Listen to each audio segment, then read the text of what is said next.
Season 2, Episode 2 of the Just Beavin podcast coming your way right now. We got a loaded show for you guys today. Andy, JP, the Beav himself. Well, the Beav's currently incognito. There he is. What's up, Beav?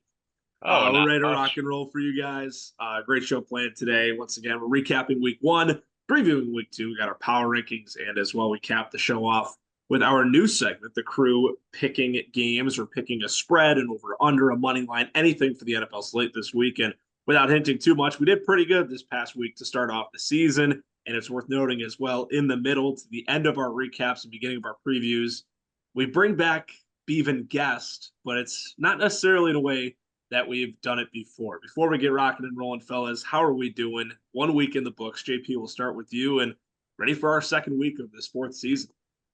Yeah, excited to be back. I had an absolutely demolishing win, which is always good to see on the path for a second championship. But yeah, it was honestly just good to rot on my couch on Sunday. Had the red zone going, and Colts and Dolphins of all games was the game I chose to watch individually, and no regrets. Daniel Jones is my savior. Yeah, that was initially the Colts came out firing. That's for sure. Beef, my man, how are we? It was great. It was a great Sunday. I came out to win too. And you know what's funny? You guys might get a good laugh at this. This is my first Sunday in a while I wasn't hungover, All right. and I was feeling Congrats great. to you, So. Beef. Congrats to you. And you got to thoroughly enjoy the NFL viewing experience, not It, it having to was deal with that. it was great. There was a Good lot of man. good games. I will say the afternoon slate was a little shaky. That Packers Lions game, I thought it was going to be a little better than what it was. It was horrendous. The Lions just looked bad. Yeah. Uh, but yeah, we got through it and it was a great slate. But I want to say this real quick. I can't believe how many field goals the kickers missed this week. Yeah. Or is that That just was me? pretty significant. Was it pretty bad or? It was. It was pretty significant. And right off the bat, we're starting our first recap off. Luke and Jack, guys, this one not even remotely close and not necessarily a dominant win for Luke because of anything he did, but more or less Jack's team just not showing up to the occasion. JP, I want to start with you and your takeaways here. This was the Josh Allen game for Luke, just as it's really been for him in the entirety of this league. Yeah, I mean, Allen and Bijan combining for 62 points, absolutely remarkable. Uh, and then, I mean, the rest of his team was just pretty all right. I mean, Jones, Yeah. if he didn't score that touchdown, was pretty bad. Goddard actually played really good and was assisted heavily with that tight end premium. But like I said, DJ Moore didn't look that good. Disregard the fumble because that really wasn't him, anyways. Darnold looked terrible. I mean, if you added like a quarterback like I don't know, someone like Jalen Hurts on his team, like they'd be a really, really, really competitive team. I mean, I'm talking championship team if Jalen Hurts was the second quarterback on this team. And then Jack, that was the most embarrassing fantasy performance I've ever seen, which is probably what you want to hear given that you're tanking. But a great win for Luke considering the rest of his team didn't show up. I mean, he could be a team averaging 160 here. Yeah, no, I think what I looked at from Luke is you talk about Allen and Bijan. Wide receiver play is a bit concerning. We'll see what that looks like moving forward. For Jack, it was Drake May, and how about Juju Smith-Schuster in the super flex? Good stuff for him, I guess. And DeAndre Hopkins had a nice touchdown grab on Sunday Night Football. But other than that, I mean, there's only so much you can say about a team that put up 54. You mentioned it, JP. This is the direction Jack's going. And for Luke, he obviously wants more from his supporting cast, but it's always good to see, your stars go off and give you a good start to the year. So that's all I really got. Beeve, any closing thoughts? Yeah, I got some. Uh, we got to remember too that Luke just acquired Chris Olave, so that helps his receiver problems a little bit better, but not much better. I mean, I don't, I don't know. I know JP's high on Chris Olave, but I love Chris Olave, but that Saints offense is a little worrisome. I don't know what to think about that yet. I mean, they looked okay, but that Cardinals D looked horrendous. Not yesterday, but you guys know what I mean. Yeah, over the weekend. Yeah. I Uh, mean, we talked about that matchup though being just a weird one in general yeah. to kind of get things going. Yeah, it was a trade with Luke and Dade. Thank you, JP. Luke getting Olave in a third for a first. So I'm just trying to figure out Luke and everything that's going on, especially with the trade that he made with Hertz, like you mentioned. So just kind of everything up in the air right now. But hey, you walk out with a win week 1, and Good. Oh, That's all you can ask for. can What do you we got, Drew?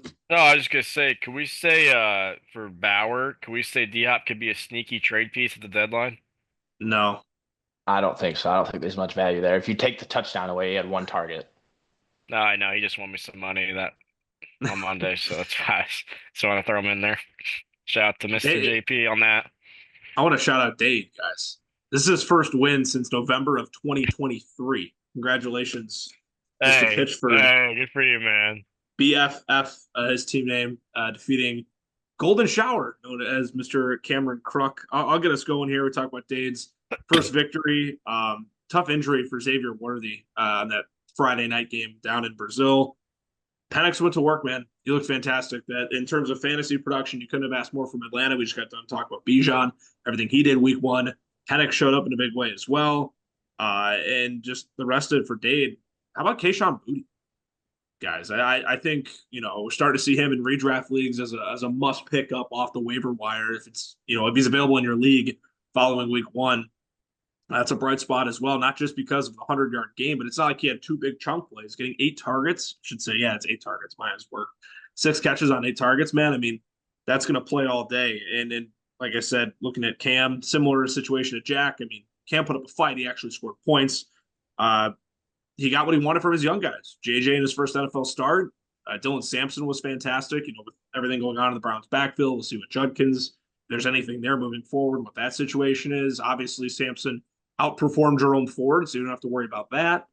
And just as well for Croc, Tyler Warren, right? That's everything is advertised. We knew this Colts offense, Daniel Jones was fantastic, but everything of this Colts offense is going to be surrounded through Tyler Warren. That's why you take a guy like that in the first round. And if we stay on the young train for Cam, because that's his team, Matthew Golden, just not a super impressive debut, but you're going to have that with rookies in growing pains. So I'll toss it to you, Drew. What other thoughts you have on this matchup? Yeah, I mean, Dade's got to be happy with that win. Hubbard, I can't lie, I thought he's have a worse game. He looked pretty good. He looked like himself last year. Uh, Worthy, that's going to be a big loss for Dade, especially since he does have a first. I mean, he has a first now since that Olave trade. He got that first from Luke, a JP's first, I believe. But it's looking like Xavier Worthy's going to be missing some time, so that's a big loss for Dade, especially since he's trying to compete now. I would be a little worried about Scattaboo, especially since Dade used that as his first round pick this year. He played He against the guy he passed up this week. He could add 20 points at the tight end position. Yes, and we will get to that in a minute. I want to say this too. I'm not trying to be biased, but for Dade, Zacchaeus might be a good flex play for him for the next few weeks. It looks like Luther Burden with our Bears is not going to be that receiver three. It looks like Zacchaeus is going to be out there, which we all thought anyways. But I mean, Burden didn't even get any time out there as Cam Crook owns Burden. So, but on Crook's side, yeah, as we can see, we're looking at his stats real quick. 8 points. It's that snap percentage that bothers me. Thank you, Yeah, JP. I love this new feature we have here. Is this yeah. new or is this just something we've never used? It's just something I've never really utilized. I've started using it today. I love this. No, I love this. That's Yeah, great. I love mean, it. yeah, I That's mean, I good. love the target share. I love the volume. 7 targets is great, but you're not even out there for half the snaps. Seven targets, wild, Yeah, Yeah. I mean, I wild. guess crazy. you could take that as a convincing sign of, hey, if he's out there more, he may get more looks. But you could also see the snap percentage be like, oh, if he's still out there for that long and he maybe misses a few extra looks in the next week, he's worth nothing. So let's compare. So What was Burden's snap rate? Let's go on Crook's team and see what his. I'm just curious. I know he caught that screen pass for 27, 27. 27. Now Yeah, the bigger question would be, and I'll pull it up here while we're still moving on, and I'll cut back to it at a later point. Would be to see how many passing plays both of them were on the field for. That's what I'm more yeah, curious, and yeah, that'd be a because good one. Zacchaeus is a good run blocker, that's why he got brought over here, and Yeah, that's why Ben Johnson wanted him. Now the passing downs, I'll be curious to see what they each played, yeah. yeah. But real but quick, Oh, you can go ahead, JP. Go no, no, ahead. no, no, no. I was just gonna say, but back to you is what I was about to say. No, I was just gonna touch base real quick on Crook's team. He's got to be happy with the performance that Pearsall performed this weekend. He looked, I can't lie, he looked great out there. With Golden, we all have talked about this. It's just that Green Bay offense. It's so weird. We just don't know who's gonna get the ball at those times. Like it could be a Romeo Dobbs day, could be a Jaden Reed day, could be a Tucker Craft day. that ball is just so spread out in Green Bay. You just never know what's gonna happen. So, I mean, it's just a coin flip of what's gonna happen each week with that Green Bay offense. We all know it happened last year, but hey, Crook, we all know, and I've been telling people this. Crook hit a home run pick for Tyler Warren. Danny Dimes, we'll get to later. Looked great this weekend. Um, but yeah, I mean, he loved throwing to Tyler Warren and he loved throwing to Pittman. So, I mean, what do you got to add, JP? Not much. It looked like for a minute there, like if Worthy stayed healthy with Olave, Kelsey, Booty looking like something promising. I think Komet will have better games in the future. 1 for 4, but none of those were drops. Those were all errant throws Yeah. by Caleb. And then you trade Tucker. Like I texted in our group chat, Andy. I was gonna make you an offer once I saw um, Jacoby Myers requested a trade, not even the Amari Cooper news. But I was gonna go and make a trade, offer you a trade for Trey Tucker. I really like Trey Tucker, and I think he's like their version of Christian Watson. Is kind I of don't how I have see him. Tucker anymore. I know. That's when I realized that's why Oh. you never got an offer for Trey Tucker. But that's what I said. I said I'm gonna go make Andy an offer for Trey Tucker, and then found out that Dade had him, and I don't like to engage in trades with Dade anymore because the way the league reacts to him. But Dade had a team that I think could have, like, he plays Jack twice, he plays Cam twice. There was a path there where maybe he could, I don't know, hit 6, 7 wins and really deflate my pick. But selling Olave kind of dampened that. But happy to see him in the win column. But not much else to say on this matchup. Do we see Data as a sneaky playoff team? No. Nope. I literally just explained why he isn't. I missed that. I'm sorry, I missed that. Hey, how about this one? Ty, I believed in you, Ty. I was the only one to pick Ty in this matchup because the inevitable week 1 flop from Cam Boyer was in the cards. I believe that's literally how I phrased it. If not, I phrased it kind of something like that in our episode last week. JP, I'll let you start. Yeah. I went with the team that I thought had better matchups, and Kyron got stuffed all day by Houston. JT had plenty of opportunities to get in the end zone, and they were on the goal line 3 times and went to, I believe, Giddens once, and then Daniel Jones had 2 QB sneaks. So that took away his touchdown. Goff completed all but 8 passes, which is absolutely nuts, and only had 10 points. I can't believe they threw 40 times. I mean, they got killed. But JSN looked great. I probably airballed on that one. Quentin Johnson, you bum. But yeah, great win for Ty. Was a convincing win too. The only thing that worries me long term with Ty is the running back situation. But then again, St. Brown played terribly. And then Debo went off. I don't think we'll ever see. I bet that's a season high in points. If I had to You're guess, very anti-Debo. if I had to guess, that'd be his season high. 10 targets for Debo. You have Terry. Terry had 5 targets or something. Unbelievable. Don't I get had me Terry in a started. redraft league. He did not do well. They're lucky they won by. They're lucky they're playing the Giants. We'll see how it goes this week. I bet Debo doesn't touch the ball 11 or get 11 different opportunities to touch the ball, and he runs back kicks. They think this guy's 24 again. Yeah, certainly not. Certainly not. I'll jump in here. Like I said, Ty, I believed in you. Holmes went to work.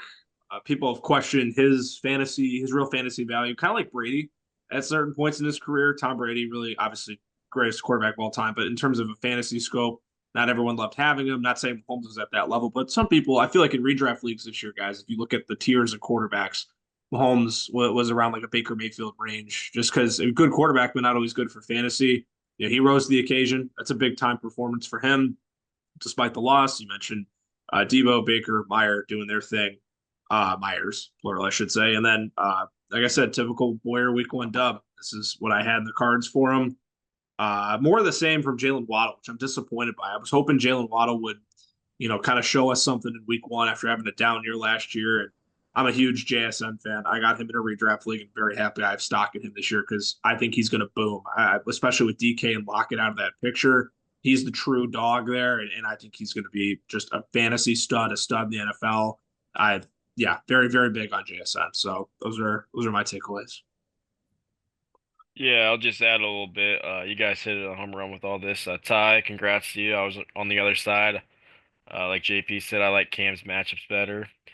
But I do gotta say, Pittman boys look great. I mean, obviously, that was Danny Dimes' favorite target this week, besides Warren. I mean, he looked pretty good. I mean, 20 points, 8 receptions. I don't know how many targets he had. He had 6 touchdown. I mean, he looked pretty good. Now, granted, he was playing Miami, one of the worst defenses in the league. But I mean, hey, that offense looks pretty good. I can't lie.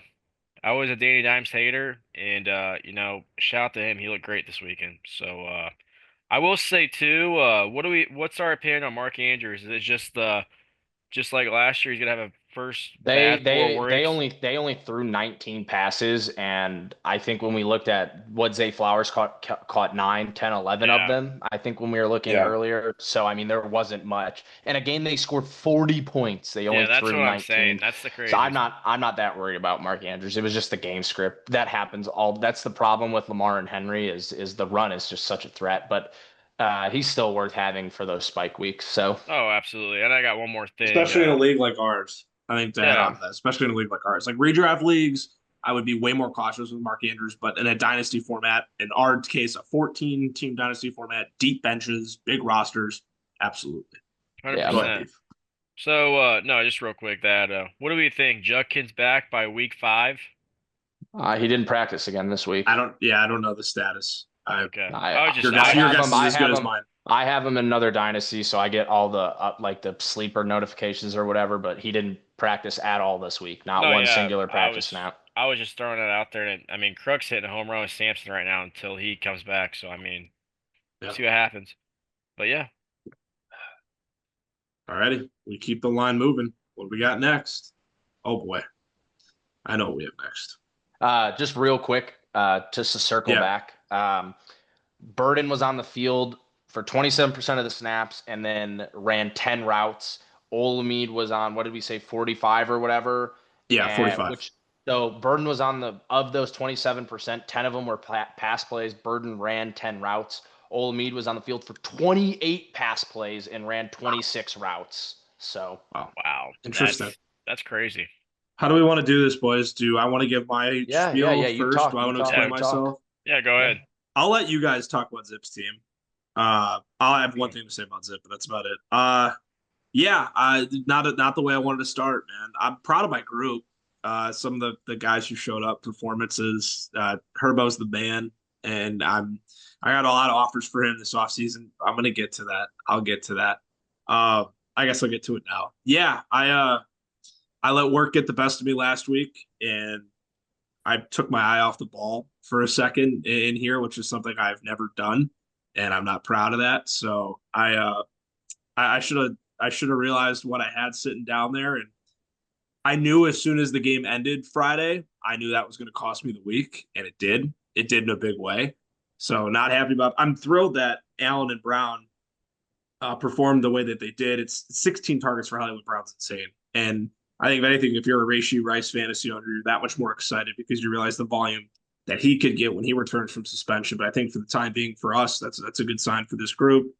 Um, Need more from Joe Burrow, but I feel like that's how he always shows up in week 1. So it's a bit more understandable.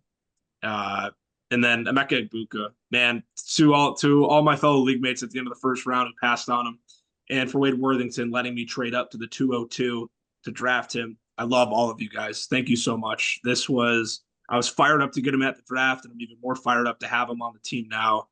It's so exciting to have a guy like him for the long haul. Disappointed with Devonta Smith, but I think that was the Eagle offense on Thursday, man. That was Jalen Hurts did not have a good day throwing the ball down the field, so I'll give that one a pass. And all I have to say with Zippy is if it's not for that big splash James Cook play, the dump off in the third quarter on Sunday, this is a different game. But this is on me. I told everyone, I told the guys after, it's on me. We need to be better. I need to be better, and I'll make sure something like that doesn't happen again. Very frustrating week 1 loss considering I well overshot my projection. So that's all I got. It happens, man. You always can't be perfect, right? Yep. About growth. But I'll hop in here real quick. Very good game right here. I'm shocked is what I'll say is I'm shocked Brees Hall had 16 points. that Jets offense looked better than I thought it was going to be week one. I think they scored 31 points, something like that. 19 carries for 107 yards. So, two things. I don't know if the Jets offense is that good or the Steelers defense is that bad because we all know the Steelers are usually known for their defense and their offense is usually not as good. Okay, they got A-Rod as their QB now, and quite frankly, A-Rod looked halfway decent on Sunday. I mean, he looked pretty good. He scored 38 points, I think, for him, or 36, something like that. I don't remember. Did he really in Oh, fantasy? No, not he scored 20. fancy. No, Are I'm Oh, you saying even are like you even looking at the scores? It shows the no. score to the games. Oh, I'm not even looking at. I I didn't was even know gonna he had. say I didn't even that know he had Rodgers Rod. is right there. Yeah, I I didn't was even know like, he had. like I didn't even know I he had believe Aaron Rodgers. Rodgers got 38 fantasy points. I would I have didn't heard even know about he had that. Rodgers on his team. My bad. But yeah, it was 34-32. He looked good. He threw for 244 yards, 4 touchdowns. I mean, that's pretty good for a 40-year-old. Uh, I mean, my big question mark now for Jake is what's he gonna do if Kittle being out? Not that that even matters for him because his team is a juggernaut. Playing Loveland. But that's the thing. I personally, after watching that Bears offense, and I hope as Bears fans they figure it out. But I mean, I don't even know what to say about the offense. I have no idea. Rome got gifted a touchdown at a garbage time touchdown, so he really should have finished with like 8 points, for being honest. Uh, I don't think anyone on the offense had over 10 points. I think Swift might have had 12 points on my team, maybe. But I mean, that offense looked atrocious. Granted, I think Ben Johnson will figure it out, but we'll see what happens. But yeah, great game. Like you said, Yaki made some mistakes, but hey, Herbert looks great. So he's back in his full form. So what do Yeah, you got, man. JP? Yeah, just a couple takeaways here. The Chase Brown, 21 carries, 43 yards. That's ugly. That's absolutely disgusting. And then this is the real reason Andy lost. We can blame Mike Keenan Allen and Hollywood Brown and whatever we Jerome want to do. Ford. But Jerome Ford, who I was under the impression was going to be the RB1 over there while Yeah. Judkins was AFK, that's the real reason you lost. And he got Yeah, I was gonna stuffed on say the goal line I'd take twice. the blame for it, but when I realized I messed up and I at least had Ford, I was like, okay, and he might not score 20, but he can get me 8, he can get me 10. I watched him get No. stuffed twice on the goal line. So that was unfortunate. But yeah, no, I mean, a solid week from Zippy. Everyone just played okay besides AJ Brown. And, I would knock T. Higgins, but he has every like 2 out of 5 weeks, he puts up 6, 5, 7. So I'm there. I don't have much to say about that one. But overall, a good week for Zippy, and honestly, Andy, a good week for you. If you eliminate the mistakes, I mean, you got to be happy putting up 146 with a couple duds in the lineup from Yeah. Burrow and Ford. So honestly, this was probably the matchup of the week score wise. I mean, it was the matchup of the week score wise. But yeah, I think both teams should be feeling all right with where they're at. Yeah, not disappointed at all. We got one more to rip through, and it won't take us much time. Ipe and Gator Swamp. I guess I can give the quick synopsis here of what I got from our good pals Wade and Brady. Wade's first game in Beaver Fest, and you know what? I'll give him credit, guys. 20 points over his projection. I think that's worth talking about. That's worth giving him credit. Shout out Calvin Austin. I love that Quentin Johnston was his highest scorer, and then he immediately traded him. So he was Mid on game, mid game. mid game. So the highest scorer from Wade's team this week is no longer on his roster. He didn't even finish the game. But He didn't even his finish his second matchup highest roster. scorer is on his roster now, Calvin And Austin, who wasn't we that the acquired in guy he that got in trade. the trade? Yes. Yeah. So he's able Oh, to play Wade. both. It's like one of Uh, those baseball trades where they're playing the team, so they just walk across to the other dugout. yeah. Hey, Oh boy. Wade wheeling and dealing, man. That's all I really got on him, though. It'll be a long season. I don't know if Wade wins a game. He might. When he plays Jack, he might get Jack. We'll see. Those will be some fun toilet bowl matchups. And for Brady, I have the return of Travis Etienne? Question mark? Question mark? Man, how about that guy? And then Keon Coleman. I've been banging the Yeah, drum for Keon Coleman all year, man. I mean, a little biased, former home Michigan State run. Spartan, but dude, I try to put a lot of stock in him late in redraft leagues because I think he is going to uh, separate himself from the pack in Buffalo this year. So good stuff for Brady there. That's all I got. Yeah, an absolute home run for Brady on Keon Coleman. Can't lie about that one. I was a little low on him. I liked him out of school. I think I had him as a wide receiver 6 or 7. I liked him, but I was low on him last year. The separation stats, I let the PFF numbers get in my head. But I just have two quick things on this matchup. Since we're talking about Brady, I'll stick with him. I don't care about the recap. Wade's blatantly tanking, and Brady's in one of those. If he wins, he wins, and if he loses, he loses. So matchup doesn't matter. Haven't looked at Brady's schedule yet, but he could be a move or two away from sneakily making in the playoffs, depending on the schedule. I haven't looked at it yet, but there's a Yeah. world where I see him at 7-7, maybe 8-6, which it's kind of cool considering his team's super young. And Fields, I mean, looked amazing. So if Fields keeps looking like that, I mean, there's real potential there. And then Wade texted me Sunday afternoon, uh, maybe it was Monday actually, asking about if the league had tank rules because he was still trying to set the best lineup because he didn't feel mentally right just setting a bum lineup. So respect to Wade for actually putting a team out there to play. Now that he's aware of the tank rules, I don't think we'll ever see 90 points out of him again. But at least for 1 week, he could say he gave it his all and scored 90 points. So You know what's funny though is if he gave it his all every week, I don't think he'd win a game still. Besides he Jack, He beats he could Jack. beat Dade or Cam on a great week. I mean, dude, two had 5 points. yeah, he might just be brain dead. What do you got, Beef, before we kick it to our guests here? Guests, plural. That's right. Yeah. I really got nothing. Dak's never gonna put up 7 points again. Uh, I I wouldn't really say that. no. I am gonna say that, and if he does, He's a terrible fantasy quarterback. I don't care what anyone You guys says. can clip I this. You I guys heard choose it to here. never roster Dak Prescott in any league ever. You guys heard it here first. Dak's having 5,000 yards this year passing. He's So off to a horrible start with only 188. I cannot lie. I don't care. He's still hitting it. He's gonna have 500 1 week. Mark my words. Or 483, something like that. But fantasy owners, we don't need to freak out about Amarion Hampton. It's one game, his first game He ever needs to in the average NFL. 300 yards for the rest of the season. That's fine. 300 yards He can every do that. single game. He can do that. He's playing New York this week. They have a terrible Drew, he may secondary. not even throw for 4,000 yards. It's a rough start. Just But let me hope, all right? Just let me hope. Let me have some hope. Why do you have hope? Did you bet on it? No, I just like Dak this year. How can you hate the guy? I mean, he's a good guy. Actually, Okay. We're gonna head to our guests now. Second part of this show coming up next here on the Just Beavin podcast.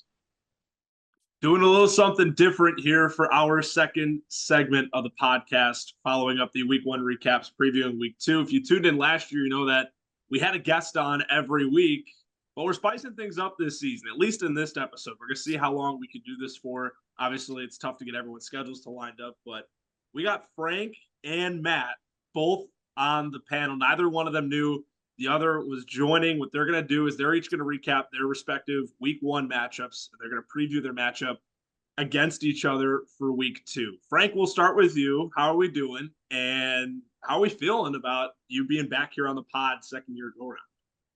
Yeah, no. Thank you guys for having me on again. Not off to a hot start in Beaverfest, but it's all about the boys and the good times we have, huh? My team's so bad. Hey, I was in the loser circle too in week one, and as were you, Matt. So vibe check on you. It's your second year in the league, and welcome back to the pod. Yeah, feels good to be back. Not so feel good after week one. I think me and Frank are kind of in the same boat of No, how I'm not that bad. No. Drew, can No. you lean out of the way? I can't really see the full picture that you've got going Oh for us yeah, there. there you go. yeah, the background is pretty Is that accurate. Matt and Bryce Young? Is that what that is? Yeah, it's pretty Yes, accurate. it is. Yes, it is. Hey This Drew, could be can I accurate. ask why you're in there with a cigarette and a beer? Just are you just there for the vibes? Is there a reason why you're there? Oh, I'm just Looks there like for he's the vibe. laughing at him. Looks like he's laughing at Bryce and Matt. I'm just Yeah. with my two cheerleaders right there. Took them away from Bryce Young. It's a good thing Jordan doesn't watch the podcast. we thought Bryce Young was God here, so we got back to reality, and we found out that Bryce Young's really not that good. So here we are. talk about week one reactions or overreactions. We've had enough chit chat here. We want to look at each of these guys and how they performed or lack thereof didn't perform in week one. Obviously, week one doesn't describe or doesn't spell the whole picture for the season this year. But there was a lot to take away from each of your guys' matchups. Who do we want to start with here? Let's start. Well, we have the Beav. Oh no, you know what? Let's do JP and Frank. I forget that all the panel played each other here, but me. Frank, you're our guest, so we'll let you start in. You were on the losing end of this match. Put it bluntly, my team was just disastrous to begin. I mean, when it says a lot when my main player was Zay Flowers, that says a lot for me. Bo Nix disastrous to begin with. Jameer Gibbs though had okay, scared me. I mean, Packers defense was fine, so I guess I could wash that away. Malik Neighbors, Kenneth Walker. That was Hey, that's you could have had Bill. that circles back to what we were talking about kind of before this started, JP. So there could be something there in the future, but not now. But he's definitely in the back of my mind, Kenneth Walker moving forward. Drake London, I think that's going to be more than fine for me in the future with his connection with Michael Penix. It scares me how his shoulders are also made of glass like mine are. I think McMillan will be fine eventually. I think Bryce Young will always find him no matter what. So I think that's fine, even though Bryce Young does suck. Sorry, honey. I'm not sorry. Um, what else? McBride's fine. I think everyone, my tight ends, receivers, it's just running backs for me. I think QBs will figure it out eventually. I will say, I think statistically, you want to go down a little bit, JP, for me to my bench. Yeah, I think he had horrible no, go to Cam Ward if you don't mind for me. Sorry. No, you're good. Yeah, Cam Ward didn't statistically do it, but I think he did more than fine. Like, if you watch the game, that first game in Denver, I think Denver didn't have a good game at all either, and then Cam Ward was also whatever. But I think he showed more promise than Nix or CJ of the QBs I had. So I'm actually okay with that. And let's avoid the next guy, Caleb Johnson. Let's move on to Henny. Hey, actually, real quick before we go to Henny, Frank, I do have a question for you. In general, with your quarterback room, is there a reason for concern on your end?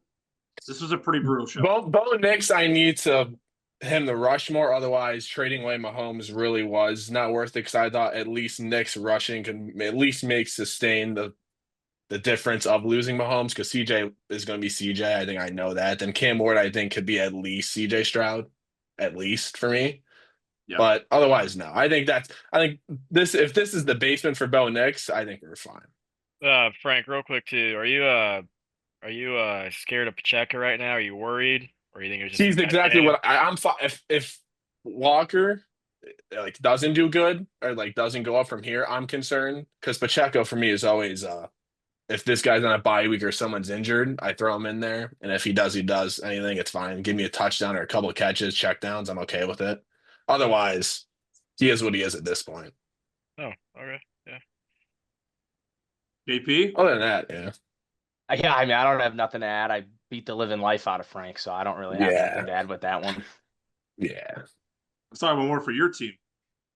Oh, I mean, it was awesome. I mean, after the match was already over, and then I got to sit back and watch Lamar and Henry combine for 60. That was absolutely sick. Frank texted me after the first play from Tennessee. They threw a check down to Tony Pollard, and it was his only catch of the game. Hilarious enough. Yeah, but that was funny. Frank texted me and was like, all right, like GG's, I can't wait to watch Pollard catch 40 checkdowns. And even in my head, I was like, yeah, he's gonna end up with 8 catches this game, and that was the only pass he caught all game. But it was honestly a great win. I texted Frank and told him I'd see him again in week 17, and I still firmly believe that. Oh, so. Wow. I'm honored. That's crazy. Calling this shot. All right. Plus Beaver. 7,000 odds. Henny, you're our guest. You get to go first. Yeah, man. I mean, there's not a lot to say for me. Let's start with the elephant in the room of Bryce Young. He didn't look very good. I don't think he got a ton of receiver help outside of Tet. I will say that. Xavier Legette might be the worst receiver in the NFL. I watched him, me and Brady were watching the game, and I watched him catch a ball 5 yards in bounds, and he still couldn't get 2 feet in bounds. Um, but yeah, it wasn't his receiver's fault. He didn't look good. And but beyond that, there was at one point that it looked like I was going to have every single major fantasy bust with Njoku, Hill, Evans, Jacobs. If he I mean, didn't they score still that did. touchdown, he would have busted. Like every single like redraft big name bust was going to be on my team. So if you would have told me that Beav was going to score 134 points at the beginning of the week, I would have told you I was going to win. And yeah, the team, I mean, Jamar Chase, 4 points. Come on. That I'm not too concerned about the future of my team other than a couple guys. Tyreek worries me just because, I mean, Tua looked like he forgot how to play football, but I'm I feel confident like in he looks like Evans. that a lot. Obviously, yeah, it was really bad against the Colts. I mean, just some of the reads that he was making, disgusting. It was bad But football. yeah, I'm not too worried about Sutton, Adams, Evans, Chase. I'm good with those four. My running backs, I'm confident in. T-Law, I'm confident in. Gino looked good. Surprisingly, I didn't know how he was going to look behind that Raiders offense, but he looked good. So yeah, hopefully Bryce can not suck. He sucks. No, It's gonna I be got a really bad. question here. I'm gonna lead it off if that's all right with the other two. Go Or for it. I really gotta understand and I guess get in your mind here of why we're benching James Conner. I understand that you have Jacobs and Kamara, who should, in theory, be better. It just really blew my mind that you would start Adams, and I really this is going to be controversial, but I would have even debated benching Hill, given the tumultuous offseason he had. And of course, we really didn't know. Like, I mean, he wasn't voted a captain, and everyone made it a huge thing, even though it wasn't. Which I think there's just been a lot of stuff going on with Tyreek, and then Tay in the new system. I don't know. James Conner was definitely a very safe play, and I think he proved that putting up 14. So, just kind of wanted to hear what went into your decision making and putting them in your lineup rather than Connor. I disagree with you on the safe play of Connor just because of all the Benson hype in camp. I was a little concerned about the 1A, 1B, and Benson did look good. And if Connor didn't score that touchdown, Connor would have only been at 7 or 8 points. So that's kind of the way I looked at it, that I knew Adams was going to give me 8 to 10. He was the only guy that I was really considering starting Connor over was Tay. And I knew that Adams was going to give me 8 to 10. And Connor, I felt like had more of a potential to give me 4 to 6 than Tay. So Gotcha. well, what I'll just add in here is not a great week for me. I know we talked about in the beginning of the episode last week when we were previewing that it was going to come down to my rookie running backs. And, I told you guys that I wasn't expecting big things from Henderson. And I'm actually shocked he got 11 points. I thought he was going to hit the under. I thought he was going to get about 7 to 8 points. And, having him get 6 receptions, I can't even believe that. And he only had 5 carries for 27 yards. Blew my mind. I can't believe he got that many receptions. And then, like Matt said with the Connor thing, if Genty never got that touchdown at the end of the game, he would have finished with 7 points or something. So, I mean, him getting that touchdown really got him over the double digit points there. If he never got that, he would have finished with probably 6 points. Yeah. So, not a good day for Genty. But other than that, just want to add in too, just bad day for our receivers, for everybody for in this game. McLaurin, Nico, Devontae Adams, Reek, Sutton. I think he had an okay game. I don't remember. Sutton But had a good game. Sutton had a good game. I think he had like I was gonna say Like, almost 10 in my- targets. in my Next Yeah. notes- his favorite target. In my notes for Matt and your guys' matchup, I said nobody other than Cortland Sutton really went out there and balled out. So yeah. So and Matt can vouch for me. I was literally on the phone before the game started. I literally told him I was contemplating on starting Kyle Pitts over Calvin Ridley because of how bad the matchup was. I told Matt, I can't bench Ridley because obviously he's the better player than Pitts. So I'm not going to bench him for how bad of a season Kyle Pitts has had in these last 3 years he's been in the NFL. But Ridley was going against Pat Surtain, one of the best corners in football, and I knew he was going to get clamped. But that's the situation where it's week one. You don't know what the heck's going to happen, and you just got to hope for the best, and you got to play your better player at that position. And yes, it didn't work out, but here I am. I stuck out with a win, and quite frankly, at the end of the game, if Sam Laporta never got those checkdowns at the very end of the game with like 2 minutes left, he would have finished with 7 points too. So I mean, just a sneaky win for me this week. I mean, once again, these receivers on both our teams are not going to have single digit numbers every week. I mean, this is a very rare occurrence for both our teams. So, I mean, just down weeks for both of us, and I snuck out with the win here. Couldn't be even happier. I wouldn't necessarily say you snuck out. I mean, you beat him by 30, but Yeah, I Jen know, confirmed but that he wanted to start too. but like I'm saying, what I mean by snuck out, Matt's team's not going to play like this every week. Is he going to have 100 points like Wade? I don't even know if Wade didn't even have 100 points. He had 89. No, But Wade overshot his projection, though. Give Yeah. Wade credit where credit is due. His Yes. team is terrible. Yes, but I'm just saying Matt is not going to have 105 points every week. He's going to be in the 140 to 160 range, I'd imagine, every week. I could be wrong, but maybe if he starts Bryce Young every week, he'll be back in here. But I hope he changes, makes some adjustments. So we'll see. All right. There you have it. Our two recaps to close out the recapping segment of our show this week. And obviously, having Frank and Matt on, we're not going to have them on and not have them preview their respective matchup here for week number 2. And we'll give their picks. They'll give their picks. We're going to put you fellas on the spot. You're just going to rapid fire pick the rest of your matchups. And we'll send you on your way. Matt, you're projected to outscore Frank, so you get to go first and give your thoughts on the matchup here this week. Yeah, I mean, this is a huge week for both teams, obviously, coming off 2 disappointing losses on each side, and it's going to come down to who bounces back the best. I do have some interesting start-sit options that I know that I will not make the right decision on. I can already call my shot there.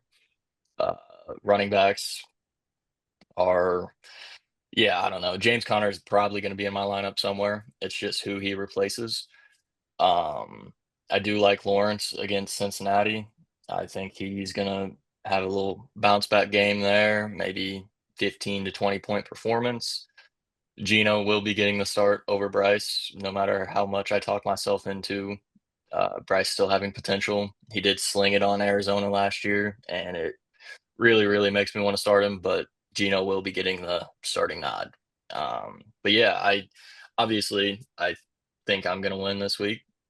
I'm going to call my shot, but it's going to be a really close battle. I think a 150 to 155 game either way.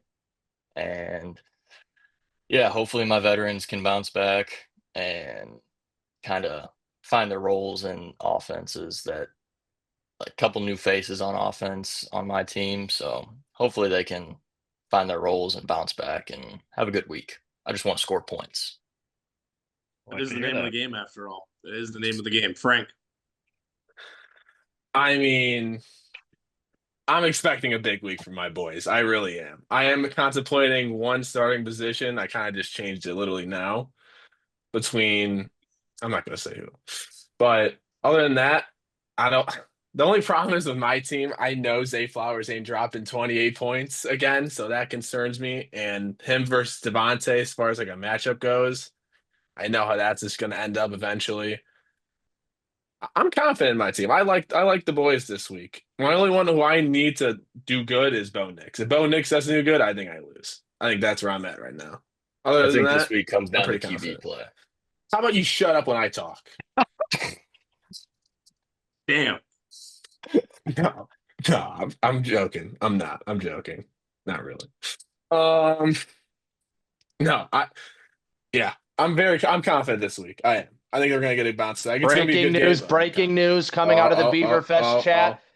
oh. Andy Yakum has dropped Van Jefferson and Austin Hooper live on the podcast. Are you Breaking news. kidding me? Wow. Oh my Is God. that for real? Live on air. No. I know Wow. we did this earlier today. It's Quite we sat them literally down the in the biggest office. news to happen today.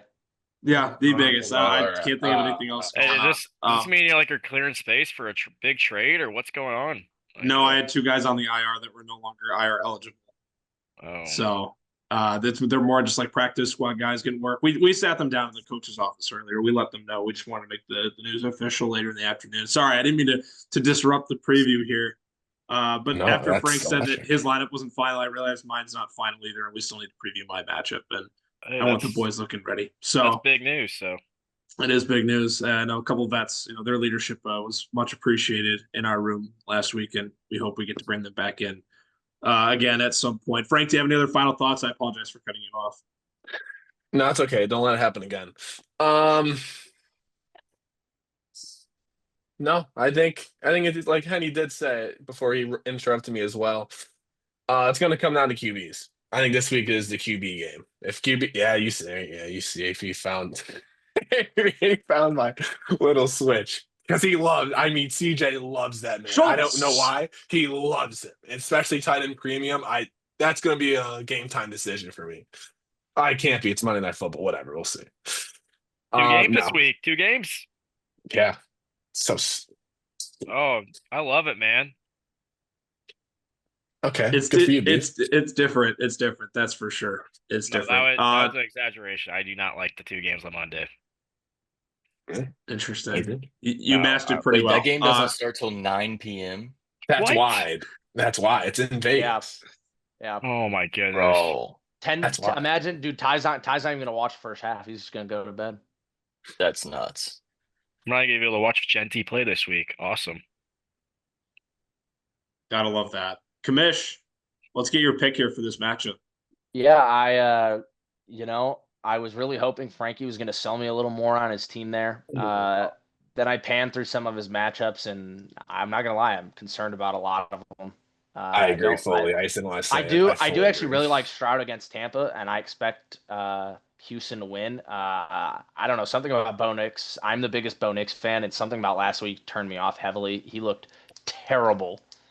Terrible. He looked bad. He did. And then He did. Trevor Lawrence. Anyone in the Cincy and Jacksonville game, that game's gonna be 100 to 110. Jamar Chase sucked last week, so he obviously is going to go nuclear this week and probably set a receiving record and break some record that Chris Collinsworth still holds in Cincy.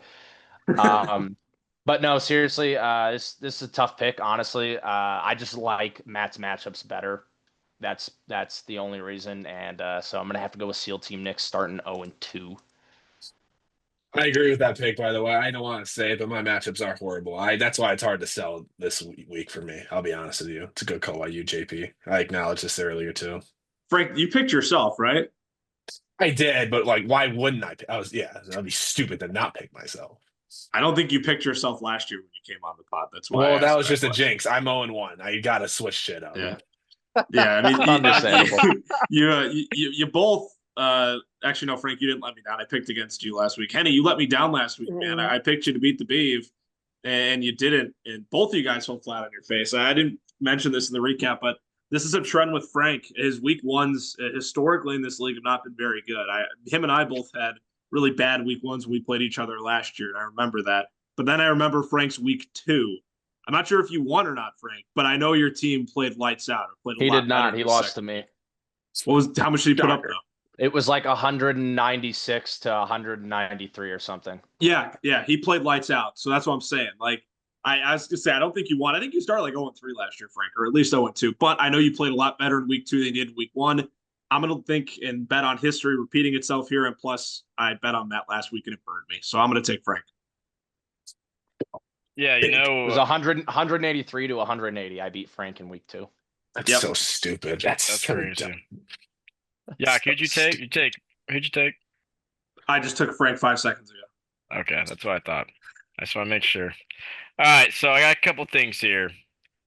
Matt, for your side, if Bryce Young has another terrible week, I would start slamming the panic button. He's going up against an Arizona defense that looked atrocious against the Saints last week, who's the worst team in football.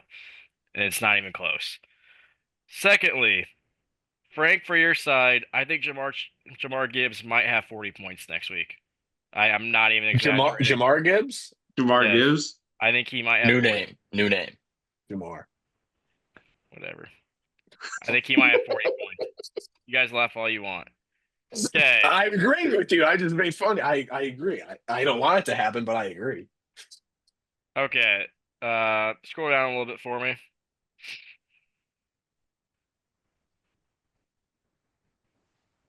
Okay, Can you I give think me like direction? Like where the hell do you want me to scroll? this is good. This is good right here. Okay, Trey McBride is gonna feed families next weekend, and well, I guess this weekend. Excuse me, I'm a little slow right now. He's gonna have a great game at that Carolina defense. I like JP said, this is just gonna be a great matchup. It's hard to say who's gonna win this. I can't tell if Indy's defense is really legit or if Miami's just that bad. I don't know yet. So we'll see when Denver plays, but like JP and everyone else said, Bo Nix looked atrocious last week, so I don't even know if we're gonna be able to tell this week. But this is a hard pick. With Frank having Dalton Schultz in the lineup, I think I'm gonna have to side with Matt here. I just don't like that pick right now, Frank. I know you said he likes feeding him, but I'm gonna have to go with Matt's side right here. Matt, I swear to God, if you freaking put Bryce Young in at your flex, I'm gonna kill you.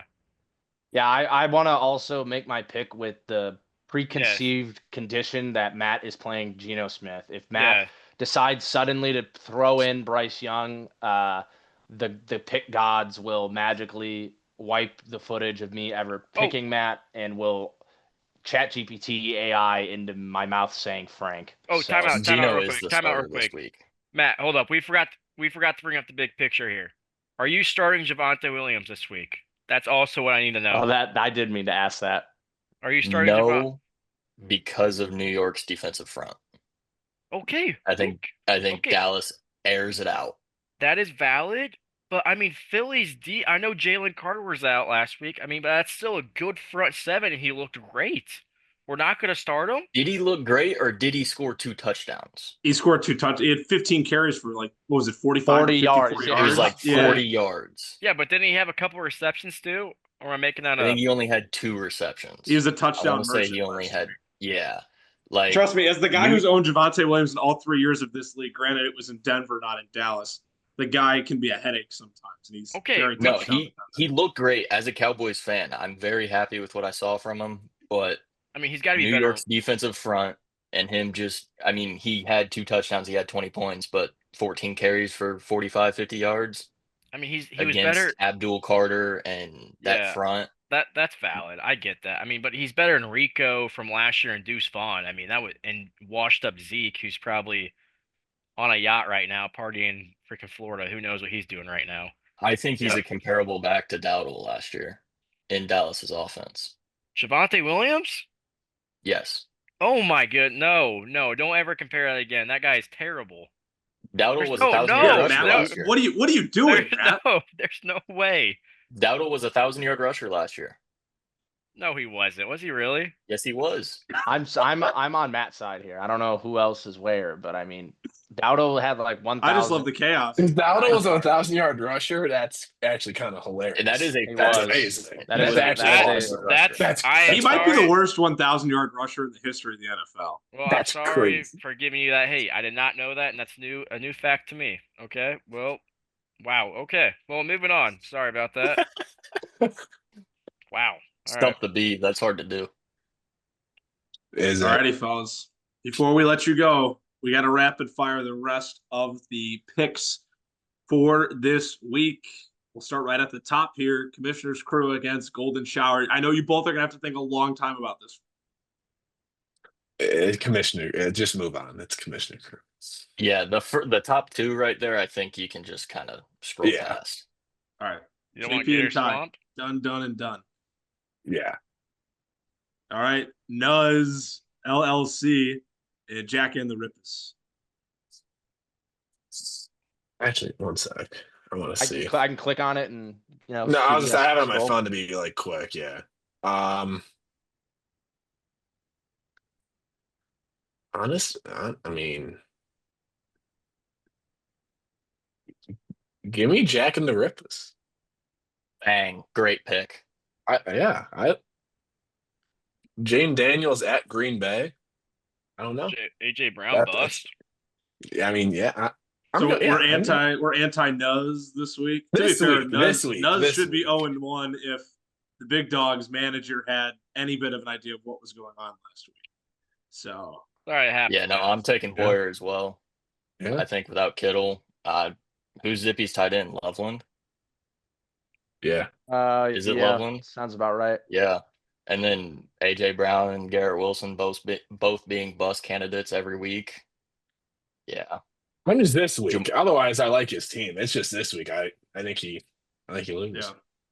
Take one turn ACL this week. What's up? Nothing. We'll get into that later. Let's move on. I'm assuming you guys are taking Ipe. Yeah. Yeah. Looks like Brady O'Donnell's going to start 2-0. 2-0, baby. I don't know how How Jack's about team this is guy? projected 81, to be honest. Good for you, Odie.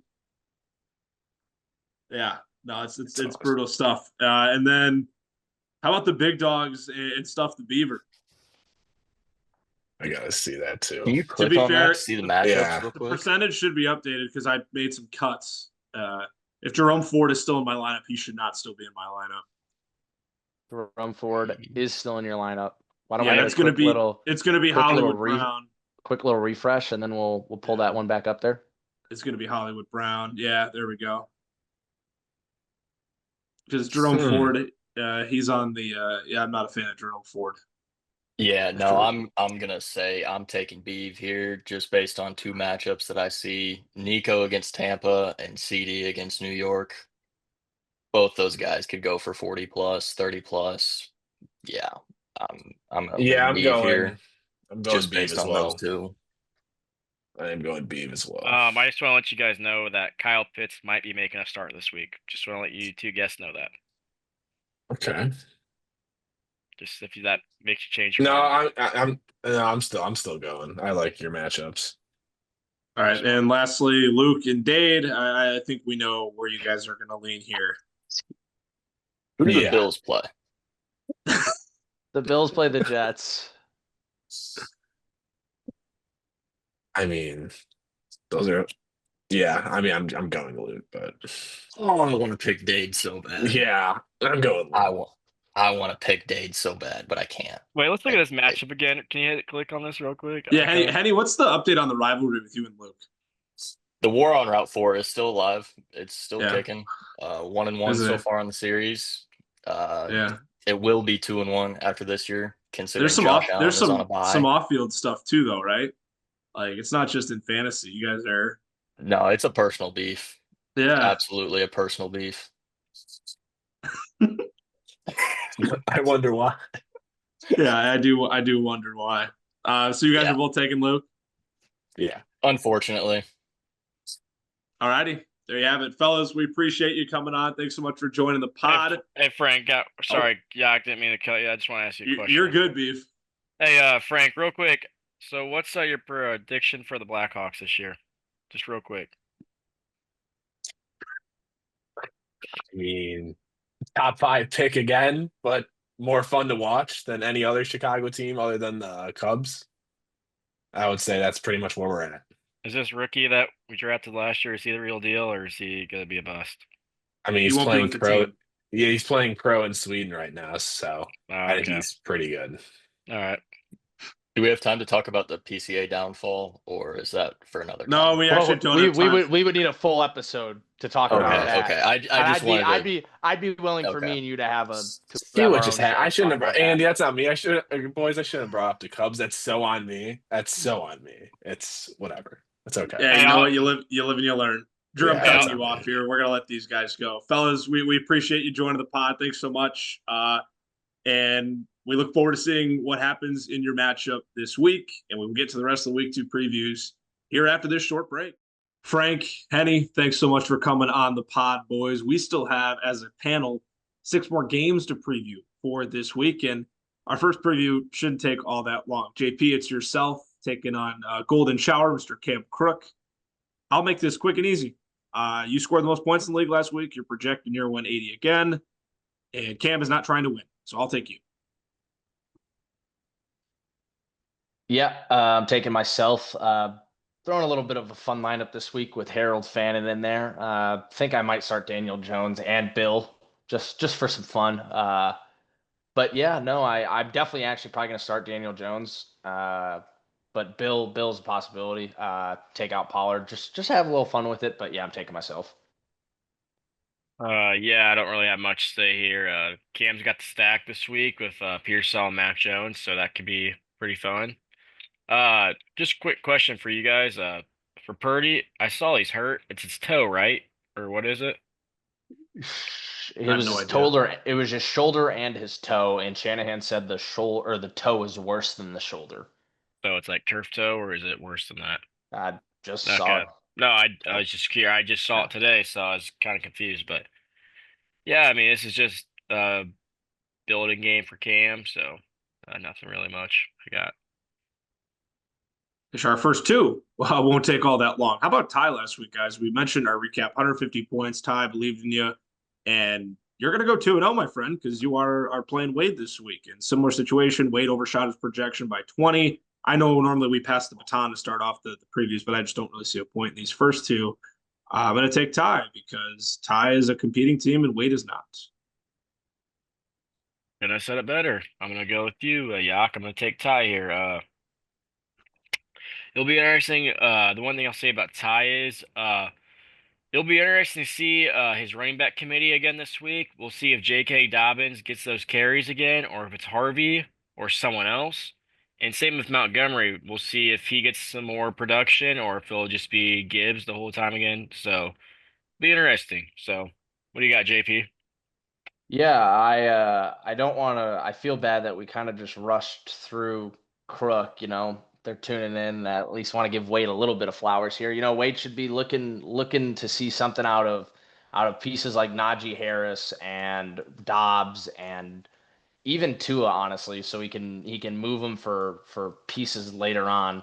I'm really hoping, honestly, I like the pickup of Zach Wilson. He's someone I've been eyeing as the last 2 years. I've picked up QBs way ahead of time,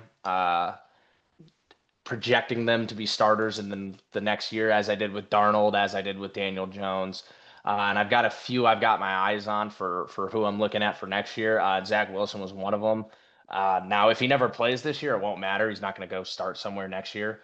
But yeah, and then yeah, I mean, congrats, Ty. You're 2-0 for the first time since probably the first season. So All righty.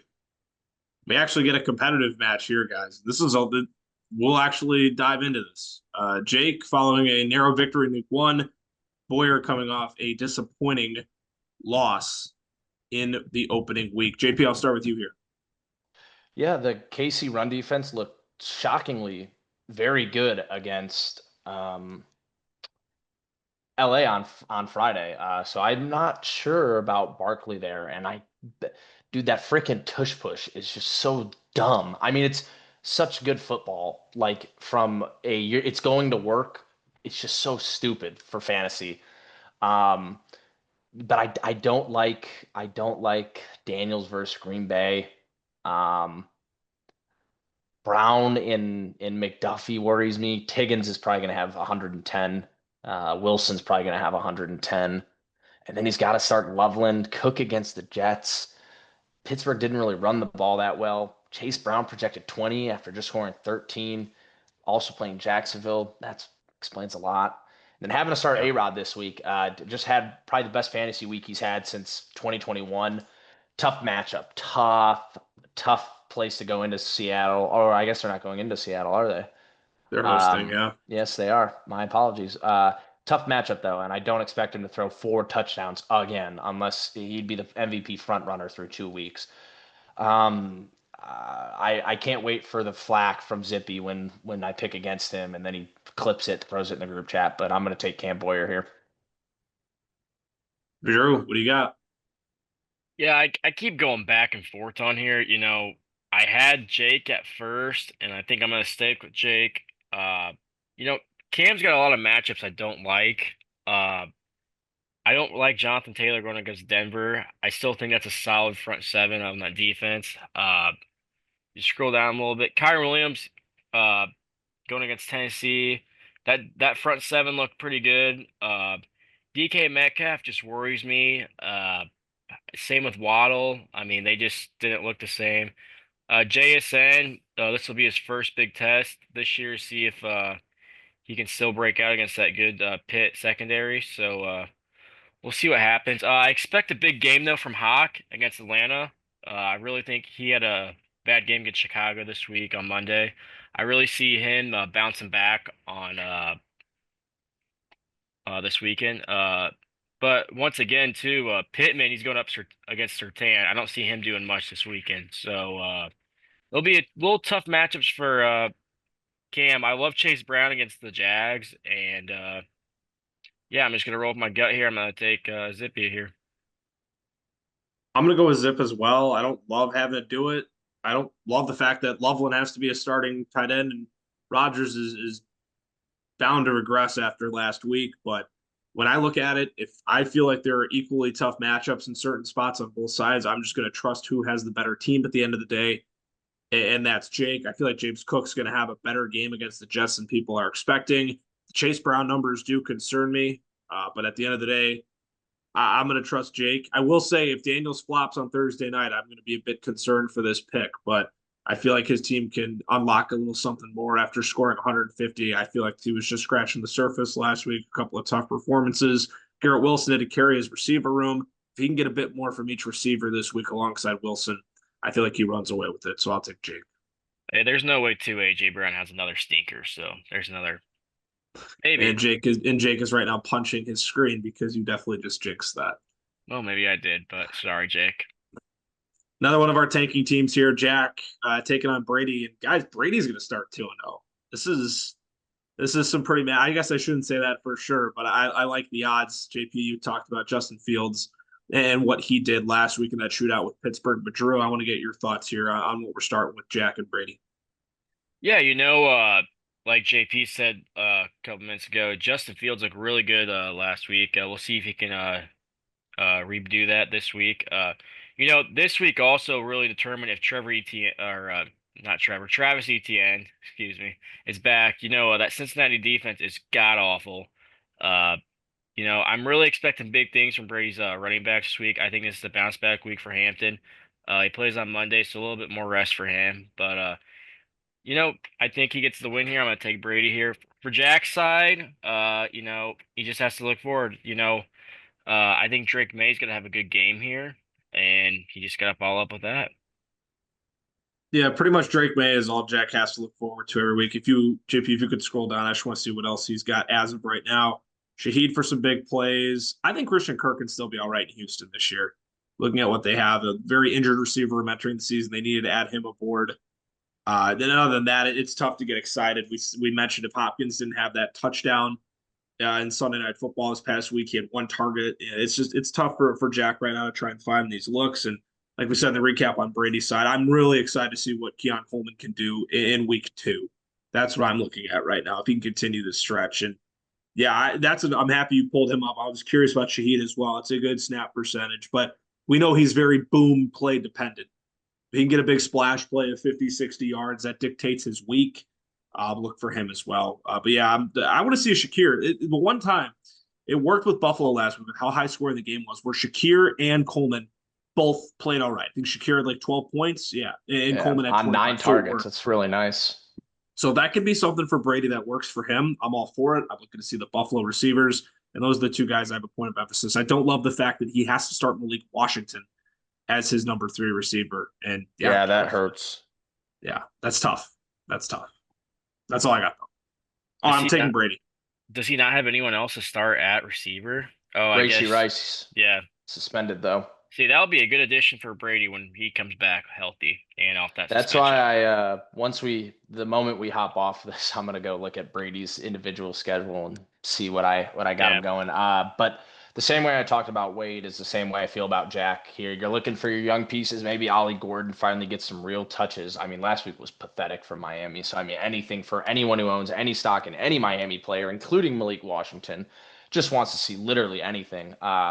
And then you're looking for your older guys, Shaheed, Kirk, Otten, Juju, to play well enough where they can earn themselves some trade value. So the contenders come calling for depth when the injuries strike right before that trade deadline. You can make moves, and I've said it 3 times. I'm going to say it a fourth time. I'm really, really intrigued by not only what Brady's got going now, but the future of this team. I mean, Fields, Hampton, ETN, Coleman, Shakir. Shakir might be the oldest. Well, Johnny Smith, obviously, but tight ends are relatively replaceable, especially with Tucker Kraft right there. Shakir might be the. No, it's not even Shakir. I think it's Fields, and I think Fields is the oldest guy that he's playing. Yeah, at 26. That is impactful to this team. I guess Dak. Sorry, I just said I guess about 7 times, which I hate doing. But Brady's team's young and it's exciting and it's good, and I really want to see his schedule now because if he can at least like relatively contend for the playoff, I know it would hurt his draft stock, his draft picks or whatever, but Yeah, this is a sometimes you got to relatively push the chips forward, man. yeah push chips forward and at least show that you can hang. And we say it all the time. Yes, there's a huge discrepancy in the tiers and all that.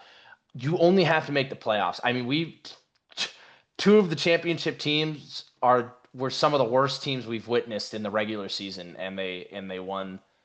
I just was talking to Brady and Matt on a personal note about the first ever championship, and Dade I think was like ninth in points for that season, and he made the championship. So Yeah. I mean, all you need is a spot a spot in the dance, and who all it knows takes. what'll happen. But All it takes, baby. I think weren't our first two really liking champions the Brady. last team in? Yep, the 7th seed. Yeah, Beav, you were one of them. I was one of them. Yeah. What's funny is that me and JP were actually on a cruise for this championship, and that was Andy, when, you're the first. Andy, you were the first 1 seed to win their game too. yeah. I mean, Yeah. I think this was the year when DeMar Hamlin. It was. That's and, why we were talking about it. Yeah, and so that was for us. That was a headache to try and figure out with that game being canceled how to finish the season. Really, I remember that was a lot. It was a cluster. It was really Yeah. so. But yeah. Alrighty, that is a pretty resounding yes for Brady, in all that regard. In terms of him taking this, we all have Brady. And do we have any other guys? Oh yeah, we definitely have one more. We have 2 more. We have 2 more we need to do. Let's We'll save that one for last. Yeah, I like that. Let's start here. Once again. Wait, we already did this one, I thought. No.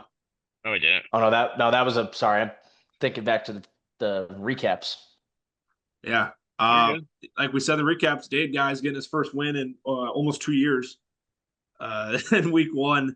And for Luke, even though he won in a big fashion, pretty underwhelming performance, I should say. It really depends on what Allen and Robinson have matched up. That'll be a tough matchup for Bijan Sunday Night Football against Minnesota. But as long as Josh Allen's in the fight, he's got a chance. Dade broke 100, got a win.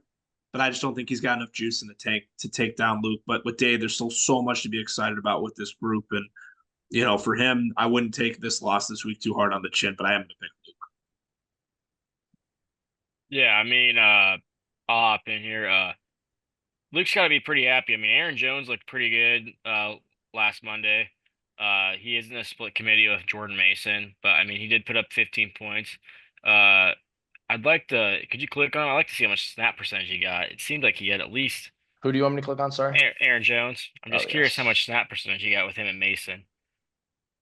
50 split, even so, split. Yeah, 50 split. 50-50. Yeah. Kind of how we envisioned it.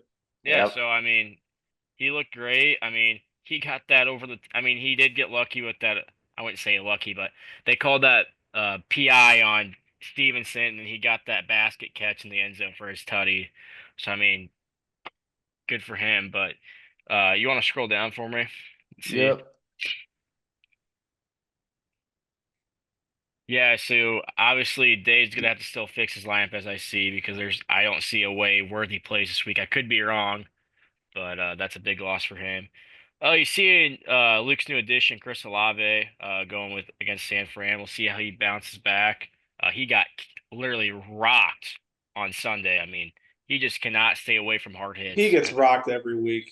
I mean, it is nuts how much he gets hit. But I will say this, boys. Even though this probably won't be a close matchup, I hope it's a close matchup for us. But I really think it's a big week for George Pickens. I really think he's going to thrive this week, and I think he's going to go over his projection. That's my thing with this matchup this week. But That's all I got. For Wade's side, or not Wade, I'm sorry, Dade's side. I think you just gotta look for the upcoming years and future now. I think he's looking now for Kelsey to be a trade piece at that deadline, like we talked about our other teams. Keyshawn Bodie, I mean, he looked great last week. Trey Tucker, I think he scored last week as well. I mean, just I think Dade's open, like we all said about the other candidates. They're just looking for some trade pieces at the deadline to make their team better at the end of the year. So I mean, what do you got to add, JP? Yeah, I mean, taking Luke to win this, obviously, and Day just acquired a first. I'm not sure how much more he's going to be looking to move outside of Kelsey. Um, but yeah, you just want to see good things out of some life out of Scatabo, and if Booty can repeat that, then he's got a nice piece because I believe Booty's what, 23. That Yeah, was at one point in time projected top 10 pick. I remember yeah, being in the Bears group chat and us talking about wanting to draft Keyshawn Booty. So yeah, I'm gonna take Luke to win that, and that's about all I got to give. Sorry, Luke. yeah. All right. The time has come. Beeve, me and you, man. I'll Kick it let you off, start. Yak. Oh, You want all me to right. go? I'll go. It's all right. I can go. All That's right, fine. let's do it, man. Let's see it. Yeah, I'm gonna take myself. I hate picking against panel members, but I'm gonna take myself on this one. It's really gonna come down to this. You see me having a bigger projection than Yak, but I don't care what the projection says. It's really gonna come down to my running back play. Uh, I love Genti and Henderson's matchup. Can they get over their projection? Absolutely. But will they? I don't know. Is Henderson gonna have six receptions again? I don't know. It's a whole toss-up thing with my rookie running backs. Like I said it in our last podcast, Henderson's not going to get his feet wet till about week 8, week 9, when he really gets into the offense. Come then, I think he'll be okay. Come playoff time, I think that will be okay. But if we scroll down too, I think it's really going to come down to our flex play as well. I mean, as of right now, I'm starting Swift and Ridley. I love those plays. I don't like Swift against Detroit. I hate that actually. I don't think he's gonna even get it 14 points. Maybe if he gets some receptions, but if we look over at your side, Yak, you got Hollywood Brown, which I love. That Philly defense is tough, but I mean, how can you not start a guy when he had 15 receptions or whatever he had last week? I forgot what it Yeah. was. And 10 Brett, catches, 16 targets. I mean, just how can you not start that? I mean, then you got Brenton Strange over here. He's just going up against a weak Cincinnati team. Who I mean, I love the guy. I've been on him since day one. I love him. I mean, it's really overall it's going to come down to our flexes and our running. For me, at least, it's going to come down to my running backs. For you, it's going to come down to your flexes. But I overall think this is the matchup of the week. And I have some bias, but I really do think this is going to be the matchup of the week. What do you got, Yak? Yeah, I mean, you pretty much previewed my team for me. I'm excited to see what this group can do. Projected over 150, that's fun. I pick myself. I always pick myself. Burrow's got to play better, and I think he will. He'll bounce back. Looking for more from A Chain. And yeah, like you said, it's a tough matchup for Hollywood, but after what he did last week with the volume, I can't not play him. I'm hoping to see more from Devonta Smith as well after a rough opening week with that Chiefs secondary. We can see what happens there. Buka, looking for more from him, man. Was pumped to see what he could do week 1. And Brenton Strange, you brought him up. That was another talk point I wanted to have. A lot of those points came off his first drive last week. Can't believe he had 12 points. 10 of them were on the opening drive. But from a tight end, I'm not going to complain when or how you get the points as long as it comes through and you're able to produce. Thank you, Matt, for allowing me to take Brenton Strange off your hands and being able to play 2 tight ends. I know depth will be a thing. I may throw Keenan Allen in. I doubt it. I don't know. I feel like I need to see more from him, even though I know he's an established guy with Herbert. But I feel like if I have to make the decision between Brown and Allen, I'm going to take the guy who got 16 targets last week, being that focal point. And just wanting to see what moves forward from here.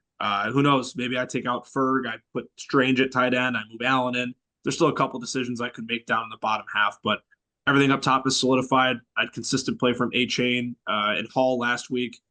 Buffalo will make that a tough matchup, but I believe in Brees. He's just the workhorse there. He's the guy who's going to get looks. And with him being such a run heavy offense with Justin Fields, I have faith that he can continue to just be consistent. And on your side, I'm just hoping your rookie running backs don't come to play because I feel like if they fall flat, then I got a good shot. So, but yeah, I always pick myself, and that'll stay true here.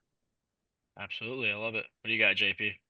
Yes, it's a tough matchup to pick. There's a lot of things that I'm focused on primarily. A Chain against New England, I think, is going to be a big boom for Andy. Big boom.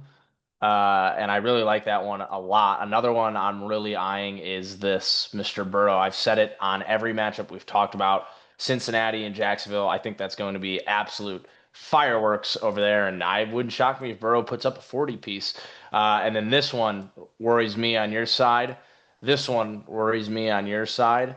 I'm not sure what to expect from Caleb anymore, and I'm done gonna expect him to go over that. And he had the rushing touchdown last week, but there's no guarantee that he's gonna be rushing for a touchdown every single week. Brees looked phenomenal behind that Jets line. They look really good. And then you have those three wide receivers are playing all week secondaries, so it's tough matchup there. The Tennessee secondary looked great against Denver last week, so that worries me for Puka. I should say it worries me. I mean, Matthew Stafford throws the ball to him 17 times a game, so what the hell does that matter? But I'm going to say I'm gonna. Man, I really want to take Andy. I really want to take Andy, and so I'm gonna take Andy. I think Yeah. Andy's. I just like some of the matchups he's got going here. I think Hollywood Brown's going to be a focal point of the offense again. I think Andy. I trust Andy to make the right decisions down here at the bottom with Strange, Allen, Ferguson, Brown, whatever he decides to do. I got faith in him as the manager. And then I mean the passing offense was non-existent for Philly last week, and you're not going to beat. I mean, how they beat them in the Super Bowl wasn't Saquon on the ground. It was letting Jalen Hurts air the ball out down the field to AJ and Devontae Smith. And I think we'll see. I think they're going to go into that game with that same kind of game plan. And I think both of you honestly go under your projections, and I'm taking Andy to win this one in what I do think will score wise be the game of the week. But I think Frankie and Matt on paper is the game of the week. But give Yeah, me man. Andy in that one. And then I just want to go through last week real quick. Please do. I was just going to ask you for that, so thank you. Me and Andy went 5-2. Look at Beav's a us. game up on us, going 6-1. Oh man. I'll only talk about the games that impacted anything. Me and Drew took Zippy. Andy took himself. That's where Andy got one of his losses, and then me and Andy both took Matt. Drew took himself. That's Andy's second loss, my first. And then me and Drew took Boyer. That would be Drew's first loss, my second loss, and Andy took Ty in that one, and that separated us. So 5-2, 5-2, 6-1 down on the bottom there. Miss, I don't know. I hope that's how it is on your screen. Otherwise, it's gonna look dumb. I just pointed to Drew down on the bottom because he's on the bottom of my screen. But he's 6-1, leading the way through week one. All right. We'll have to see how things shake out for next week.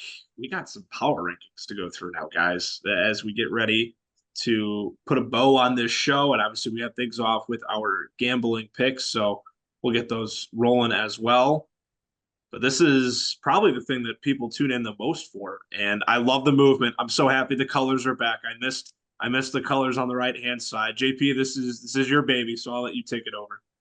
Yeah, power rankings are back. I got to be honest. I'm gonna have to talk to our resident Excel expert, Cam Crook here, because I was honestly having some issues with Excel and getting the plus to stay in on the 2 and the minus on the 5. It kept deleting and just going to the number, and it has something to do with the algorithms that Excel uses, and I'm not intuitive enough to figure those out. So Cam, once you watch this tomorrow, shoot me a text on how to not have that happen. But anyways, I just want to start off again by thanking my peers for putting me at number one. It's always nice to see myself on top. Zippy, who corrected me as quickly as possible. I think 5 minutes after the episode dropped, that was not his highest ranking last week. He had been number one previously, so I was wrong in last week's episode. Of course, he reached out immediately. I know immediately, but we It's not all surprising. consensusly agreed here on 1, 2, 3, and 4. Beeve, you get a big win there and move up to number 3 from number 5. 2-spot movement, nice to see. But what I really care about right here is this 5, 6, 7, and 8, honestly. Because if you look at the average ranks here, we have Luke at 5 with an average rank of 6, and Matt at 8 with an average rank of 7. So those four were so tight knit with our rankings that it didn't even, the math didn't even math. We had to just go off of who the high rank essentially. And so I was the one who skewed Luke's rank. I have Luke at 5, and I'm happy to talk about Mr. Hunley here. Uh, Luke, why would you ever trade Jalen Hurts, man? I could write a thesis on that, dude. I'm shocked you Uh, haven't written a book about it yet. it's driving me nuts because this team was so good, and on spike weeks with Pickens and Moore, it could have been really, really elite. But Josh Allen is going to be the top fantasy scorer again, and Bijan is poised to be the RB1. So I mean that team is just filthy, absolutely filthy. And now you go out and acquire Olave. I had to factor that in. He's been one of my guys in redrafts this year. I really like him. I think Rattler's going to rely on him a lot. I think he had 9 targets this past week and a ball in the end zone that Olave selectively avoided, so he didn't get concussed and out for the year again. Uh, but then we can kick it over to Andy. We'll skip over Ty for now, and we'll just go right to Andy, who had himself at 5, Drew a little low on him, and me right at 7, which is where we ended up with him at. Andy, make the case for why we should have been a little higher on yourself. Yeah, man, I think my team performed really well this past week, and that was all things considered with a dud in the lineup and 2 guys on the bench that should have been playing. Managerial decisions lost us the match, and I think 145 points and proving that, I think there was, where did we have me last week? 9, 8, Yep. 9, somewhere 9. down there. Yeah. I don't know, man. I think there's a little disrespect being thrown around by my peers about my team. I don't think we're world beaters, but I definitely think this is a group that can compete and put together solid showings week in and week out. Will there be duds in there? Absolutely. That's how this thing rolls. But I definitely think my group is going to perform a lot better than even I originally thought going into the season, just depending on how some guys show up. And yeah, I compared to my peers, I didn't want to put Ty too far ahead yet because there's still some things to prove on my end. And for Luke, I mean, yeah, he's got more star power than I do, but I feel like I have a deeper team. My depth is going to be more important and more consistent. So that's why I rank myself above those 2 guys. And I was just super hit despite the loss. Normally, it shows how much I'm maturing after a loss like that. I was pretty mad on Sunday night because I knew it was my own fault, but I also walked away saying, man, I look at the depth on this team, if this is a team that can consistently come in and have showings like this week in and week out, the balls will bounce my way at some point. I'm pretty happy with what we put out. So maybe 5 was a little too much, but I definitely think 6, 7, it's a respectful range. So Yeah, no, I completely agree. That is a respectful range to be in. And going right off of that, I mean, with Ty, I mean, I had him ranked 6, Drew with 7, little back and forth. I had a 6-7 action there, and then even you had 6. So no matter how you look at it, it's 6-7. And Drew, you texted me earlier. Absolutely, you just didn't know what to do with Luke and Ty. Why don't you walk us through that? You had Luke at 6, Ty at 7, and then you can talk. We'll transition that into having Matt still at 5, and then me and Andy will kind of talk about why we're so low on Matt compared to the others. Yeah, I was telling JP earlier when I was making these rankings. I think right now, Luke, Ty, and even you, Yak, I think it's a 1B, a 1A, and a 1C. I think you guys are all like right here. Okay. I think you guys are you know how we have these 3 tiers? I think you're in that tier right now, that middle tier. And I think you guys are all so close together. It's so hard to put you guys apart. And I don't even, it was, I'm gonna be honest, it was so hard to tell you guys like who I wanted to have at 6, 7, 8, 5. It's just hard to tell between those two because I feel like all 3 of your teams are so even. Like I think they're all like, if you and Luke played this week, Yak, I think it'd be a close matchup. Like I think it'd be real down the wire. I think it'd come down to one player. So it's just I don't know how to word it. I don't know what the words can describe this, but I think it's just for our 5, 6, 7. I think it's just a one A, 1B, and 1C right now. That's what I was kind of telling every JP. I was like, I don't know what to do. And so my case for Matt is, yes, he had a bad week. Yes, he scored 105 points. Okay, he's got some good pieces though. Okay, he isn't going to score 105 points every week. Now I will tell you this, and everybody knows my case on this. If he continues to start Bryce Young at his super flex, he will be at number 8, and he might be going down even more. And if he continues to not make the good manager decisions, he's going to stay at 8. But I have faith in Matt that he's going to make these decisions correctly and put the right guys in the right places. I think Matt knows he made a mistake of starting Bryce Young, and I think he's going to fix that. I hope I'm right, and I hope Matt is listening to this. But that's my factor. That's what I think about this so far. But like I said, and we've all said it, we all have our tiers. We have the top half, the middle of the pack, and then the tanking crew. Bottom So, 5, yeah. Bottom 5, yes. So I'd say bottom 4. I think Brady's making his way out of that group. Yeah, I do too. And then yeah, Andy, if I can speak for both of us and jump in Go for it, my man. add anything, I think my reasoning, at least 100% for Matt, was, yeah, I mean, Matt's got a great roster. I don't doubt that at all. I mean, Jacobs, Kamara, Chase, Evans, Sutton, Adams, Hill, James Conner. I mean, those are all great players. Now, the It's there. one thing in common with every name I just listed, all of those guys have 4 to 6 weeks where they score 6, 7, 8, 9, 10, 11, 12, and you cannot. We said this last year when we were getting down to the playoff crunch time.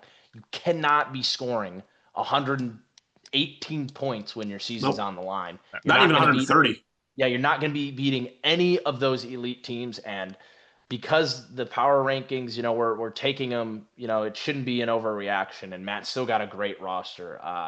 But my view has now shifted, and in the long run, I see Matt as a team that he's got a favorable schedule. I just went and looked at it, and I told him that if everything were to go wrong, he would still finish 7-7.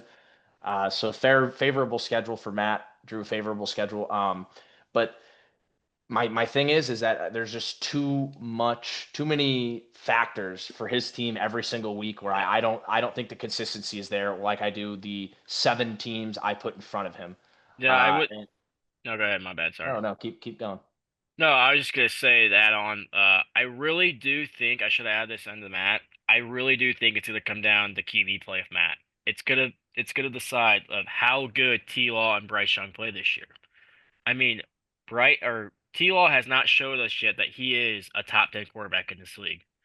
I think this is gonna be the year that he finally has the coach that can put those pieces together and make him be a top 10 quarterback. Now, I hope I'm right. Could it not happen? Yes, absolutely it could not happen. And could Bryce Young not be in this? Could he be benched again? Absolutely. But there's a reason Matt has Gino on his bench, and hopefully he can sling the rock. So we'll see what happens. So The one thing I just realized, Ty, we don't want to leave you out there in the cold, man.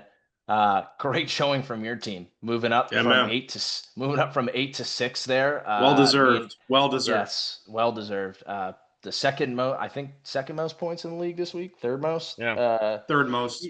Third most. Either way, great showing for the Typhoons. Love that name. And yeah, I mean, just good to see you back in the winner's circle. I don't think you've been relevant in a long time in this league, and I don't mean that disrespectfully. It's just good to see some teams that have been at the bottom back moving towards the top. And then Cam Boyer, we all agreed was the bottom of that mid tier. His team didn't show up. He came into the group chat immediately at about 3 o'clock on Sunday, telling everyone that he is, for lack of a better term, fucking done with this season and he's tanking. And so, I mean, I don't know if he'll be at 9 much longer. He may blow it up, or he'll do what he normally does and he'll go all in and he'll be at 5 in a couple of weeks. Yeah. But his team didn't show up. There's a couple of holes in that roster for now. And I think it's just a safe spot to leave him at 9, because if he overperforms, I think we all have valid reasoning for why we had him at 9. And if he underperforms, we look like geniuses. yeah. And then I think I can speak for everyone for 10, 11, 12, 13, 14. All these teams besides Brady, who I'll individually speak about, but 11, 12, 13, 14, guys looking for their young pieces to show up and play, veterans, move them off of them, get some picks. And then Brady, the team I've been praising him all podcast. I'm thinking he gets a win and his team looks convincing again. I'm Yeah, thinking I'm thinking we get him. He's looking as high as 8 here. I mean, jumping 2 I spots agree. maybe with a Boyer loss, another Matt loss. I mean, I'm not saying his team's better than them, but if the boys are playing better football, and then They gotta move up. Reishi Rice comes That's back, that's the point of the power rankings. It's who's hot at the right time, who's hot right now. It's not about always who has the best roster. So and I Reishi agree. Rice comes back. I mean, that's we're cooking with gas now. But Yeah, we are. it'll be really nice if Brady can make it out of this 10 range, because 10 through 14 have been the same teams for a year since we've started the podcast. They've pretty much been the same. I guess there was a little lull there where Andy didn't have Justin Herbert. That casted a cloud on some people, where I believe Andy was as low as 10 or 11. But since at least September of last year, 10, 11, 12, 13, 14 have been the same collection of teams, sub out Kale for Wade. But Yeah, yeah, so that concludes our power rankings. And love it, like boys. Andy said, some of my Yeah. favorite things to talk about. So Hey, Love it. I would like to say real quick, if Cameron does blow it up, would this be his first time ever like owning a first round pick and picking with the first round pick? yep. Yep, That's what I thought. Okay. love it, boys. Alrighty, let's kick it to Beef. Our final segment, our picks for the week. We're finishing the show like we're doing every time this year. It is our panel picks for the week. Beef, floor is yours. All right, guys. We went 3-0. A little round of applause, real quick. Uh, Good work, man. I saw some people on our Instagram page that, oh, you guys need to fade these three. They don't know anything about ball. Well, guess what, guys? We just went 3-0, so you guys might want to not fade us this week. So we're gonna hit you back with some plays this week again, and we're gonna go 3-0. So I'm gonna throw it over to Mr. McGuire and have him throw over his pick for the week. My pick for the week is a team coming off a tough loss in which they didn't score a single touchdown. I like the Houston Texans at home -2.5, taking on a team that everyone really likes in the Tampa Bay Buccaneers. And then my little sprinkle play in that is a Nick Chubb anytime touchdown and Jaden Higgins over 60 yards. Alrighty, I love it. I love it. Now over off to my other panel member, Mr. Andy Yakum. We're picking a favorite again this week, but this time we're picking a favorite at home. I love the Cowboys -5.5 against the New York Giants. Giants last week did not score touchdowns in third straight week 1 game. They have not scored a touchdown in. That's incredible. I don't know how that's possible. Who knows what happens at quarterback there, but all I know is that Dallas played really, really well against the defending Super Bowl champions to open up the season, and they're coming back home, and they're going to be pissed off that they just lost that game, and the Giants just aren't a good football team. So I feel like that's a layup for myself, and I like my odds to start 2-0. I love it. That's a great pick, Yak. And I'm gonna end it off right here real quick. I got 2 picks this week for us. First pick, we're gonna go over to New Orleans, and I'm taking the Niners to cover -3. That's gonna be a spanking with the Niners. I don't care if they don't have George Kittle. They got Or Purdy. or Purdy. I don't care. They got I think they got Marcus Mariota. Is that who's there? They have Mac Jones. Mac Jones, even better. I love it.